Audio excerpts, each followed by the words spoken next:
Welcome back to J&J Dynasty. We are going to be doing, oh, well, let me just take a look at everybody here. Hello, we're back. We're going to be doing a one quarterback total for MFL leagues because those are the only ones I track, the only ones I'm playing. So these are actual draft results for full PPR Dynasty one standard one quarterback leagues. And this is through the mid July. It's July 20th, 21st, whatever the heck it is here, or maybe a day after that, but whatever. So we're going to go through the results and show you some of the trends that are happening here. So added a few extra things here, which I didn't want to do, but we did it. So let's get into this one. Once again, remember this is standard PPR, Dynasty, one quarterback leagues in MFL. These are all $160 or $100 leagues. So some of these things are going to get a little squirrely, we'll say, right? All right, so let's get into this. Any disclaimers? Not really. So let's just keep going, huh? So let me explain everything here to start with, right? So as you can see, the very first line on the far left, right down here, those are blue. That was the May draft. All the black ones are the June drafts. The orange or yellow ones would be the July drafts. So then as you get further over there, way over there, the red line, that's the total ADP for all the drafts. The black one, that's the ADP for the June ones. I'm not doing a May ADP because it's a one draft. The one draft is its own ADP. And then so obviously the corresponding yellow way over there is also the ADP for the July. So you can compare and contrast real easily the overall ADP, the June ADP, and the July ADP.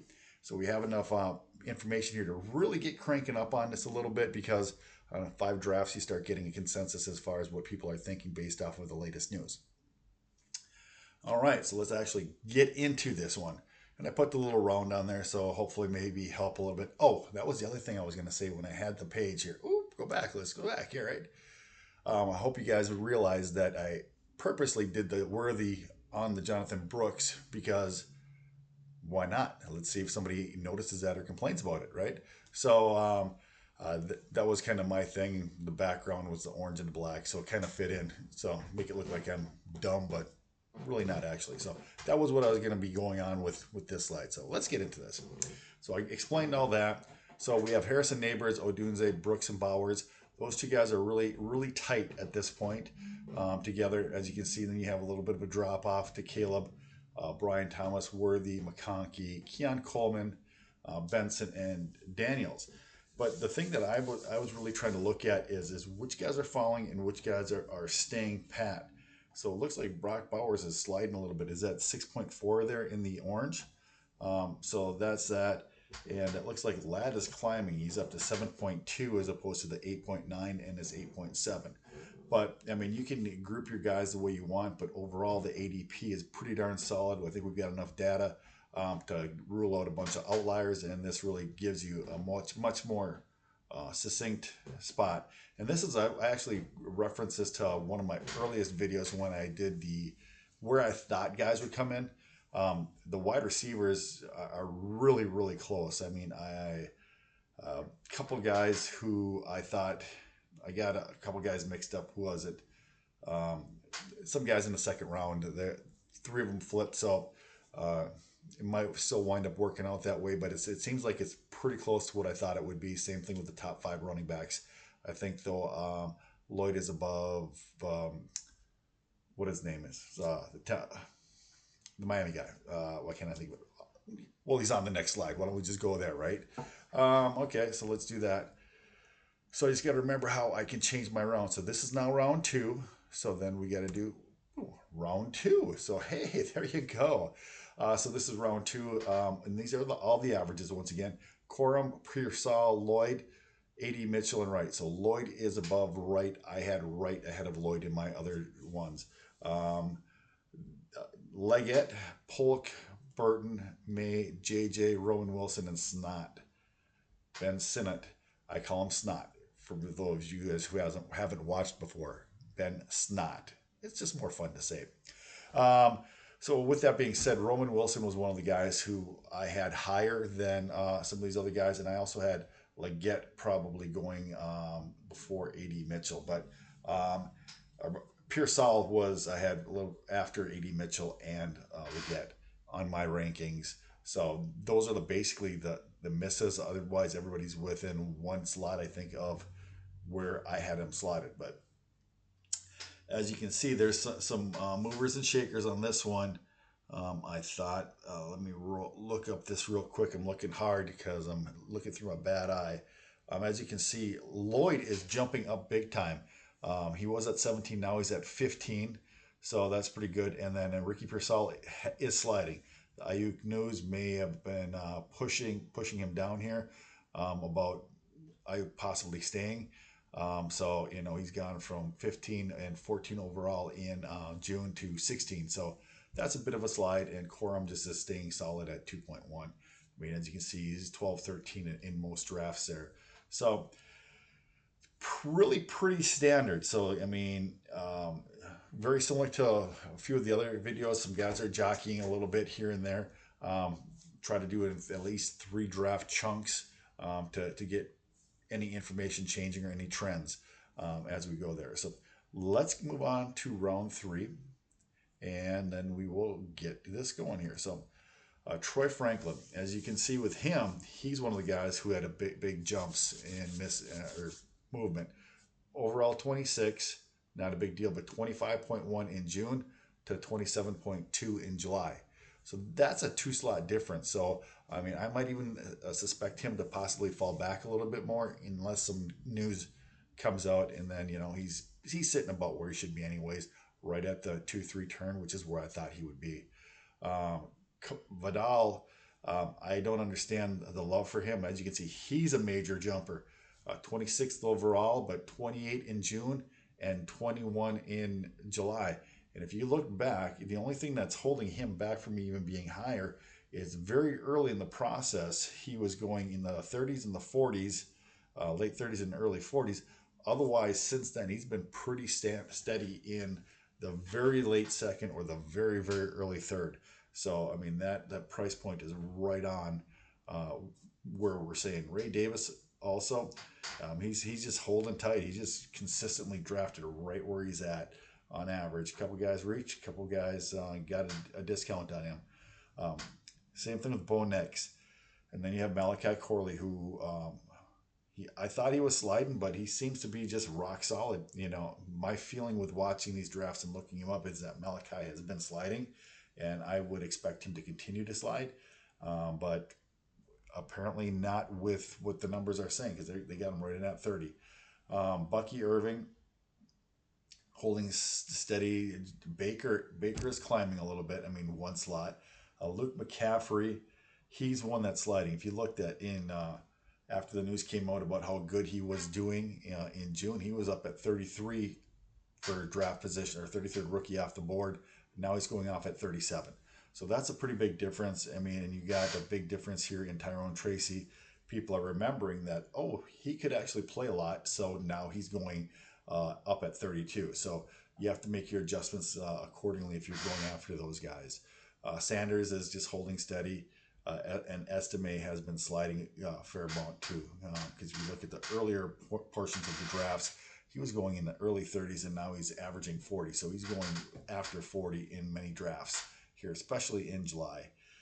So, and then Braylon Allen, a friend of mine had a lot of drafts in June, and he was drafting a lot of Braylon Allen and getting them a little bit early. I think he got 4 or 5 of these choices. And so that could right there be the difference between what the 35 and 37. So that might really be, if he wasn't taking those picks because of based off of news what he'd heard from the Jets, that might be a little bit further down. It might be closer to the 37-ish overall draft position. So that's what we have for that. So let's continue to move on and go from there. And so let's go to round 4. Round 4. Let's do it. Okay. And we're not going to answer that one, even though I should be, because that's my call for today. So we're in round 4, and this is what your average is. Shipley, McMillan, Penix, Laub, and Walker, Garendo, Rice, Ali, Johnson, Washington, Wiley, and Frank Gore Jr. The thing to note about this board that I would say is that if you look at Penix, Penix was the last one that has not been drafted. So I've got 265 in there because round 22, pick 12 is 264. So round 23, pick 1, which these are all 22 rounds. So 265 means you were undrafted. So that's what that is. I put that in there to hopefully maybe equalize the field. If a couple guys gets drafted real early and a couple guys get drafted really late a couple times, there should be a difference in ADP. So I wound up doing that as opposed to what I did last year. So that's what you have here. And you can really see some guys are moving a lot and some guys aren't. And some of these, this is just based off of they got drafted and some of them didn't. So you have to look through the numbers a little bit more, all right? So Penix, as you can see, he's still sliding back. He's at 42, which is where his average draft was. But for some reason, his ADP for June was up at 37.